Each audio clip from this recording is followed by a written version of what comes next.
Hai semuanya, balik lagi ke Tanya Ahwi Network. Yeay, halo. Selamat tahun baru semuanya. Semoga tahun ini bawa berkat ya buat teman-teman. Nah, pagi hari ini atau siang hari atau malam hari buat Asik. teman-teman.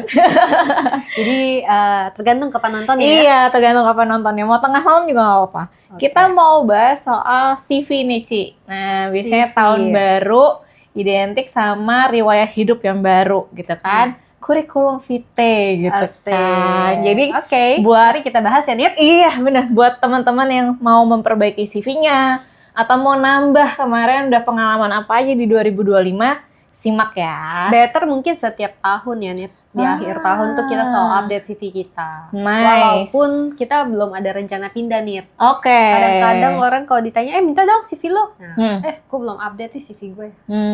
Jadi harus diupdate tiap Update tahun. tiap tahun gitu. Udah dapet tips pertama. Ya.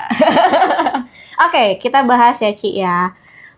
Sebenarnya kan kalau ngomongin CV, Cici identik sama pengalaman kerja Cici waktu dulu jadi HR, Human Resource gitu ya. Nah, ada nggak kiat-kiat atau highlight nih sebagai seorang HR dulu? Membaca CV itu apa sih yang dilihat? Oke, sebenarnya kita kan sebagai HR, terutama di bidang rekrutmen, spesifiknya, kita itu adalah seorang risk manager, bisa dibilang seperti itu. Kenapa? Kita bukan cari orang yang paling jago nih. Mungkin orang yang paling jago sedunia itu ada, tetapi at the end of the day, di dalam perusahaan atau corporate itu butuh orang-orang yang memang bisa menyelesaikan masalah yang ada di perusahaan itu tentunya. Problem solver Problem ya. solver untuk perusahaan gitu. I see, Tentunya, contohnya orang accounting gitu ya. Kita kan butuh orang agar dia bisa menyelesaikan laporan keuangan. Tentunya di dalam situ kita cari orang yang memang bisa dipercaya, trustable gitu kan. Terus dia juga bisa istilahnya knowledge tentang accountingnya juga ada nih.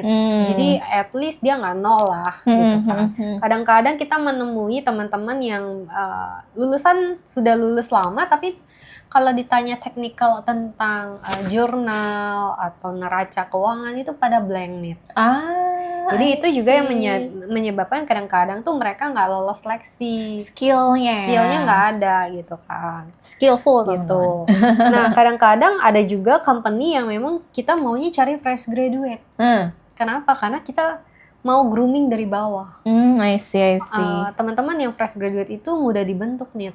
Benar. Gitu. Jadi mereka kita kasih tahu nih, ini loh caranya, cara kerja di perusahaan itu. Kemudian apa yang harus do and don'ts-nya tuh dikasih tahu. Gitu. Iya benar. Tergantung masalah apa yang mau diselesaikan, tipe culture-nya gitu ya, culture, budaya apa yang mau diangkat sama organisasi itu atau perusahaan itu juga ya. Iya betul. Oke. Nah biasanya kalau misalnya jadi seorang HR selain tadi highlight cara baca CV-nya, pertama skillful-nya, apakah dia problem solver, ada lagi nggak Cici yang biasanya menarik perhatian HR nih? Apakah pengalamannya dia berorganisasi sebagai fresh grade itu juga jadi salah satu? Ketika di CV tuh kita selalu melihat yang baik. Benar. Jadi pasti kita sourcing based on dari ada beberapa company yang mungkin masih melihat jenis kelamin secara pekerjaan, gender juga ya. Tapi kan sebenarnya at the end of the day kita nggak bisa publication kita butuh gender tertentu. Jadi mau nggak mau memang kita harus pasang ya semuanya, nggak boleh ada suku, ras, agama. Itu kan memang dilarang lah dilarang ketika kita melakukan posting iklan gitu kan. Tapi tetap ada user preference ya. Tetap ada user preference, tetap ada yang namanya kebutuhan apa yang harus dicari gitu nih. Nah biasanya kita lihat lagi adalah pengalamannya dia nih, seberapa jauh pengalamannya dia. Tentunya kalau pengalamannya senior akan iringan dengan angkanya juga. Nah, kita pun melihat di dalam internal kita itu seperti apa. Jangan sampai angka salary-nya lebih tinggi daripada yang di internal, kan kasihan kan. Benar. Offernya jadi nggak sepadan. Jadi nggak sepadan. Tetapi memang ada certain position yang memang susah. Langka gitu ya? Benar. Nah, kalau itu certain position yang langka, dia lebih muda, angka lebih tinggi, karena beda starting point, beda juga nih. Bener. Jadi kadang orang merasa, loh kok kita sama-sama tahun lulusnya, tapi kok rezekinya beda nih. Nah, jadi kadang-kadang orang kita tuh di dunia HR nggak boleh iri dengan angka yang didapati oleh orang-orang itu. Apalagi HR tahu ya offeringnya ya. Apalagi kita tahu kan startingnya dia berapa. Nah, kita tuh harus buang hati kita jauh-jauh dari kecemburuan itu. I see. Nah, jadi biasanya kita lihat juga tuh, kalau memang untuk posisi yang langka, ya as long as memang ada budgetnya, ya akan di-hire juga. Gitu. Sesuai dengan kemampuan perusahaan. Sesuai dengan kemampuannya gitu. Terus kita pastinya pas ketemu, kita lihat lagi nih, apakah karyawan itu atau calon karyawan itu tuh dia bisa kerja tim atau egosentris. Kalau untuk posisi yang memang membutuhkan teamwork, ya mau nggak mau kita mau dia juga bisa berbaur dengan tim yang sudah ada kan. Biasanya pertanyaan pemancingnya nih, biar tahu dia orang yang tipe teamwork atau individual tuh gimana? Biasanya sih kita akan gali kesehariannya dia di dalam bekerja. Terus ya kita bisa ngobrol-ngobrol dari sisi dia itu biasanya di pekerjaan sebelumnya itu dia banyak berkomunikasi dengan orang lain atau tidak. Terus ketika berkomunikasi kita gali lagi pertanyaan-pertanyaan terbuka sehingga menggugah dia cerita dong.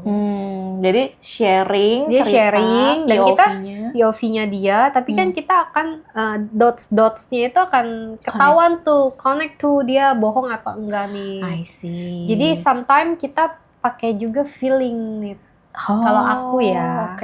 Jadi aku kadang-kadang, nih orang bisa lama nih, nih orang enggak gitu. Jadi kayak ada satu waktu di zaman aku masih fresh grade, aku hire satu orang, dia tuh trainer. Sampai sekarang dia bersyukur banget di hire sama aku dan dia masih bekerja di perusahaan itu. Loyal.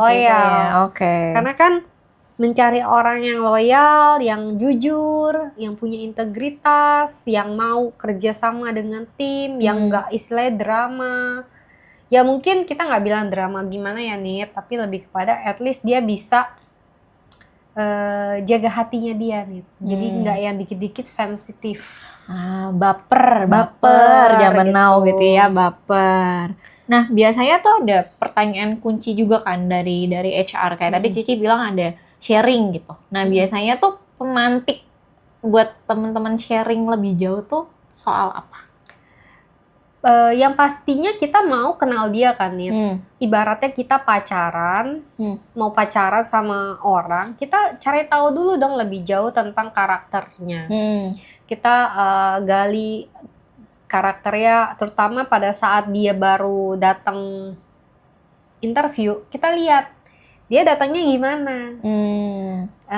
Apakah dia istilahnya on time atau dia datangnya terlambat.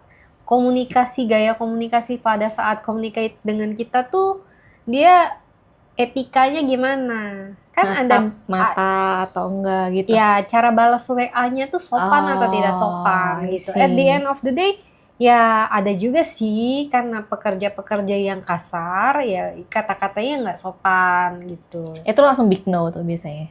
Atau? Kita akan lihat lagi. Jadi kita akan lihat lagi skillnya dia seberapa jauh. Masih bisakah dia dibentuk? Nanti dampaknya dia masuk ke dalam tim itu seperti apa gitu nih. Jadi sebenarnya awalnya ya mulai dari situ. Kemudian kita juga lihat dari ya pengalaman kerja dia nih. Benar. Kalau misalnya dia belum punya pengalaman kerja ya kita lihat pengalaman organisasinya dia. Kepanitiaannya. Betul. Dia malas atau rajin.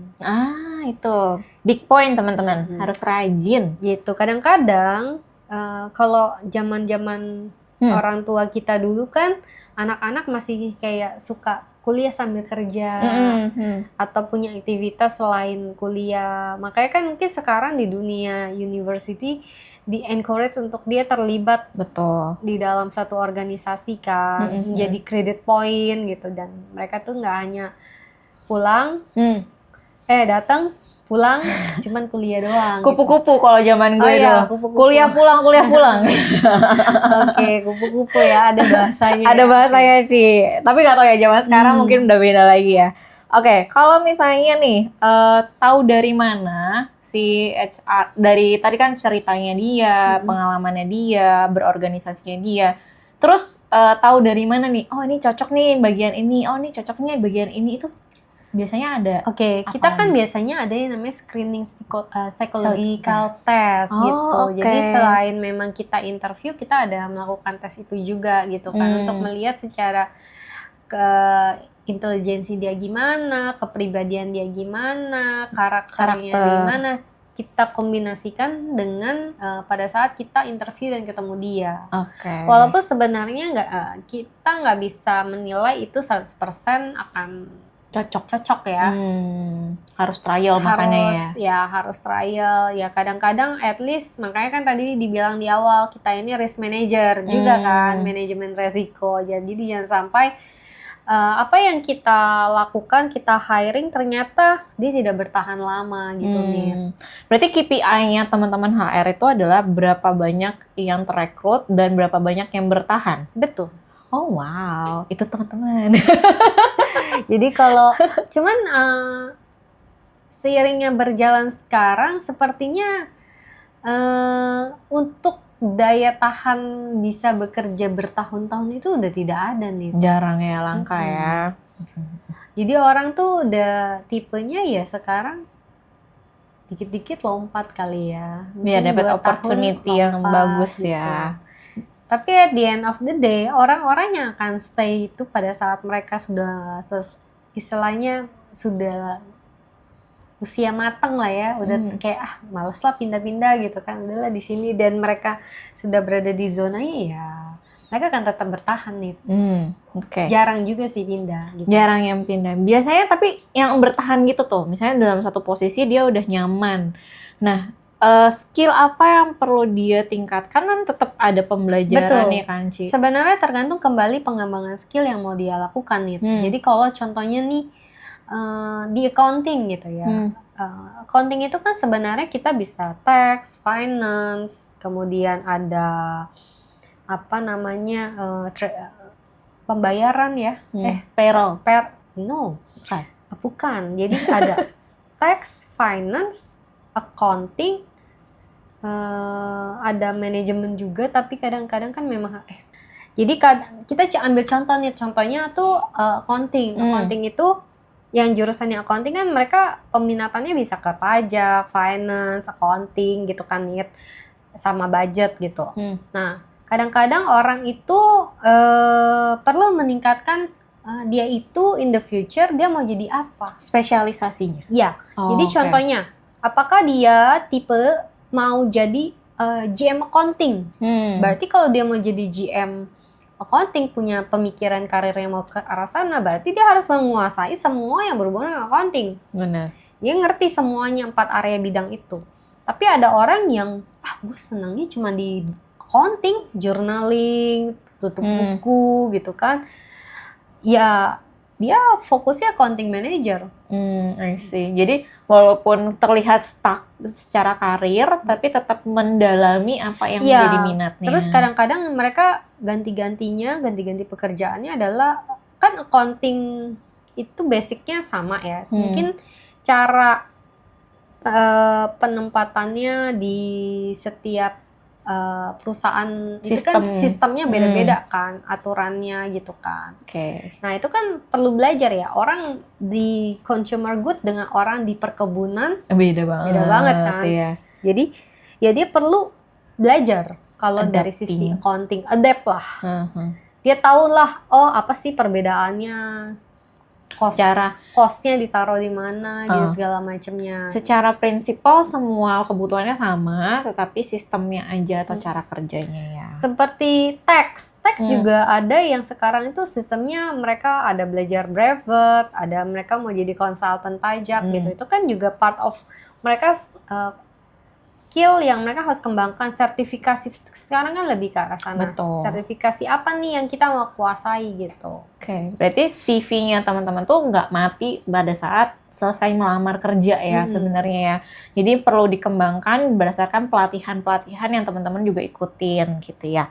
Oke, nah tadi tuh kita bahas green flag-nya terus nih dari pembacaan CV, cara ngisi CV-nya dan sebagainya. Tapi kalau misalnya menurut Cici nih, red flag-nya ada nggak sih dari CV gitu? Misalnya sepengalaman Cici nih, gue kalau ketemuin CV kayak gini udah pasti gue tolak gitu misalnya.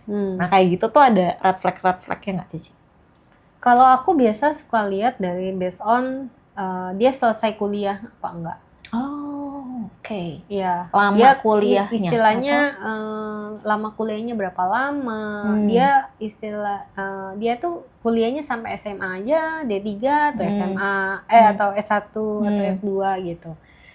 Terus dia kuliahnya itu apakah dia itu kuliah serius atau kuliah main-main? Jadi ya kalau ya yang penting lulus. Ya, bisa aja kan nilainya di bawah standar gitu kan, atau dia di atas standar gitu. Oke. Kadang-kadang ada juga dia tuh cantumin dia punya pengalaman kerja juga sambil kuliah. Jadi rentan di kuliahnya sama rentan dia kerjanya atau magang itu berbarengan. Nah, kalau itu jadi poin plus malah atau itu bisa jadi poin plus. Berarti kan dia ada keinginan untuk ya memang terpaksa kuliah karena terpaksa kerja. Terpaksa kerja karena ya kebutuhannya dia harus ada yang terpenuhi kan. Sandang pangan dan papannya mungkin perlu dicukupkan gitu. Oke. Nah, terus kita kadang-kadang juga lihat dari pengalaman nih. Kadang-kadang kita menerka-nerka kenapa ya nih dia kok dikit-dikit pindah. Gitu. Walaupun sekarang umum ya. Tapi kan kadang-kadang orang tuh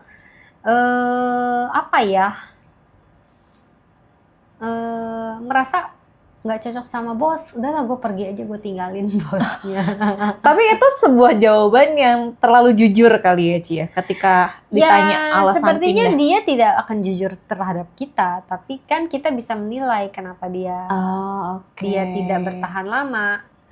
Misalnya, let's say kita tahu IPK-nya bagus, terus dia bekerja di perusahaan yang sudah bagus, apalagi perusahaan-perusahaan yang notabene kemungkinan ini orang tahan banting nih gitu kan. Tapi kok dia cuma sebentar ya? What's wrong? Gitu. Jadi bertanya-tanya. Dah, ketika HR bertanya-tanya nih, apa yang biasanya dilakukan oleh HR? Nah, kadang kan kita suka tanya kan sama mereka, terus kadang mereka suka menyalahkan kondisi. Menyalahkan bos gue tuh gitu. Company gue tuh ya sistemnya nggak bisa kasih permanent staff gitu misal. Sebenarnya at the end of the day teman-teman, kita tuh nggak boleh nyalahin perusahaan kita yang sebelumnya yang sudah menerima kita. Kenapa? Itu akan jadi red flag juga. Berarti lu suatu saat ketika lu masuk di company yang lain atau yang teman-teman lagi interview, itu akan ada kemungkinan teman-teman akan melakukan hal yang sama. I see. Sedangkan kita kan digaji nih dari situ. Uang kita itu dulu kita bisa bayar kehidupan kita kan dari sana. Jadi kita tidak boleh menyalahkan company kita yang sebelumnya. Meludahi sumber air sendiri ya. Iya. Jadi memang mungkin kita kadang-kadang nggak beruntung dapat company-nya, tapi mungkin di situ kita belajar sesuatu pasti. Ya benar-benar. Ambil sisi positifnya ya dari semua pengalamannya teman-teman ya, walaupun bosnya nggak enak atau koleganya toksik misalnya, atau pekerjaannya asal bapak senang misalnya gitu ya. Iya, jadi ya udah kita terima apa yang sudah kita pilih sebelumnya. Kita mau pindah jam ke another company. Ya lakukan dengan semaksimal mungkin. Ya benar. Terutama ini sih, Ci. Biasanya tuh kan kita keceplosan tuh di medsos. Curcol karyawan gitu ya. Misalnya curcol soal bos atau soal kerjaan dan sebagainya. Itu tuh sebenarnya ke-tracking nggak sih sama HR? Kalau cuma di story ya nggak ke-tracking lah ya, kecuali kesimpan kan. Tapi kalau misalnya dia ngepostnya di IG feed, ya kalau Instagram yang nggak dikunci atau sosial media yang lain itu dikunci, ya bisa kebaca juga kan. Jejak digitalnya teman-teman harus hati-hati juga. Sebenarnya bukan bilang kita harus jadi anak baik gitu ya. Tapi kita harus tetap stay positif. Kita harus tetap kasih yang terbaik dimanapun kita berada sini. Oke. Kalau misalnya mau curhat, tetap lihat tempat dulu kali ya. Kalau nggak semua orang juga perlu mendengar. Betul. Jadi buat apa kita cerita ke orang-orang yang tidak pernah melihat kondisi itu gitu, nggak ada gunanya kan itu. Jadi ya lebih baik kita nggak usah posting. Ya, itu sesuatu hal yang sudah terjadi dan tidak bisa dikembalikan lagi. Logikanya kan seperti itu ya, Nit. Ambil pengalaman baiknya ya. Jadi kita mungkin ambil pengalamannya. Apa yang baik kita ambil, apa yang tidak baik ya udah kita tidak usah ingat. Ya kita cukup bisa bilang ya udahlah lupain aja gitu. Jadi batu pijakan juga bisa. Iya betul gitu. Oke. Kalau misalnya ngomongnya soal digital nih, Ci, kan sekarang CV banyak juga nih yang di digital, ada aplikasinya, bahkan ada websitenya untuk mempromosikan diri. Nah, tips and triknya nih buat dari Cici, gimana seorang HR melihat digital CV itu? Sebenarnya digital atau soft copy atau hard copy itu nggak ada masalah nih. Itu kan karena bagian dulu itu kan orang kirim CV, pakai amplop, gitu kan. Ya zaman sekarang orang bisa punya emailnya company, dia langsung email atau dia apply ke platform yang dituju gitu kan. Nah itu kan juga boleh, memang diperbolehkan lah. Tetapi lebih kepada aku cuman selalu ingetin do the right thing aja. The right thing. Jadi kalau emang kita nggak punya exposure di sana, ya udah nggak usah ditulis-tulisin. Kita punya exposure A, B, C, D gitu. Nanti overselling ya. Jadi kayak overselling. Iya benar-benar. Kalau lagi apes dapet user yang nanyain semua dan ternyata dia mengerti semua, kan lu malu kalau lu nggak ngerti nih. Asli ketahuan lebay. Ketahuan bohongnya. Gitu. Teman-teman jangan sampai bohong ya teman-teman di CV ya. Ketahuan juga kan. Banyak nih dulu kita menemukan hal-hal seperti itu juga. Jadi dia kerjanya ternyata cuma beberapa bulan, tulisnya bertahun-tahun. Wow, teman-teman hati-hati ya. HR-nya juga banyak koneksi ya teman-teman. Ya karena kan kita bisa kalau sesama bidang mungkin kita bisa tanya kan, orang ini oke nggak gitu. Reference check ya. Reference check gitu. Apalagi untuk posisi-posisi key position kan. Jadi rekomendasi tempat kerja yang lama, atasan itu juga sangat berpengaruh. Jadi kita nggak boleh jelekin atasan kita. Kita nggak tahu ternyata nanti kita ketemu lagi sama atasan kita nih kan. Sebenarnya nggak boleh jelekin semua orang kali ya, Ci. Mana tahu yang tadinya jadi bawahan jadi atasan kita. Betul. Tadinya orang asing gitu ya, terus ternyata jadi kolega kita. Betul. Jadi yang kasih referensi. Ya, siapa tahu tiba-tiba karena kamu kerjanya bagus, kamu direferensikan. Siapa tahu. Jadi kayak gue sendiri nih, gue based on referensi nih.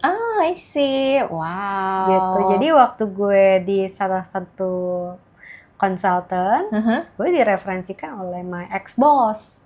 Nah, baik-baik teman-teman. Jadi kalau kitanya baik, reputasi kita baik, cara kerja kita baik, pasti deh kita dipromosiin gratis. Bahkan itu lebih berdampak ya biasanya ya kan. Aku mau butuh kerja nih, tenaga kerja. Lu punya kenalan nggak gitu kan biasanya kan, kenalan-kenalan ini nih. Jadi kita bisa saling mereferensikan lah ya. Betul. Dan jaga nama baik referensinya juga ya, benar nggak sih? Susah jaga nama baiknya. Bener. Tuh, apalagi zaman sekarang godaannya banyak. Oke, teman-teman. Kalau misalnya teman-teman punya pertanyaan soal CV yang bagus tuh gimana, atau soal cara update CV, tata bahasa, dan sebagainya, boleh nih konsul ke Ciahui ya? Boleh, boleh. Boleh dong, kan namanya juga Tanya Ahui Network. Boleh kok, boleh. Teman-teman tinggal drop aja kalau teman-teman mau. Drop komen. Mau di review CV-nya, nanti kita bantuin. Yes, benar. Cici ada pesan-pesan lagi nggak buat teman-teman nih yang mau update CV atau lagi bikin CV? Nah, buat teman-teman yang di luaran sana yang lagi cari kerja, jangan patah semangat. Jangan cuma kirim CV hanya beberapa aja ke perusahaan. Tapi apply-lah sebanyak-banyaknya sesuai dengan pengalaman teman-teman, skill teman-teman, dan jangan lupa berdoa. Jadi apapun yang teman-teman agamanya, teman-teman berdoa biar dilancarin tuh semua yang teman-teman udah apply. Karena ada tangan-tangan yang tak terlihat ya. Iya. Yang bekerja. Jadi paling nggak sia-sia. Iya, betul. Hal baik harus dilakukan juga dengan baik. Iya. Gitu ya. Niat baik dilakukan dengan hal baik. Jujur aja, udah. Iya. Itu Kunci utamanya. Nggak, jangan bohong di CV gitu ya. Terus apa adanya, tapi juga jangan ada apanya gitu ya. Karena kita tujuannya juga untuk memperbaiki diri dan juga untuk mengembangkan diri. Sekian dulu Cici, thank you udah jawab pertanyaan-pertanyaan aku. Thank you. Semoga juga berguna. Ya, thank you juga teman-teman yang udah stay tune. See you in the next video.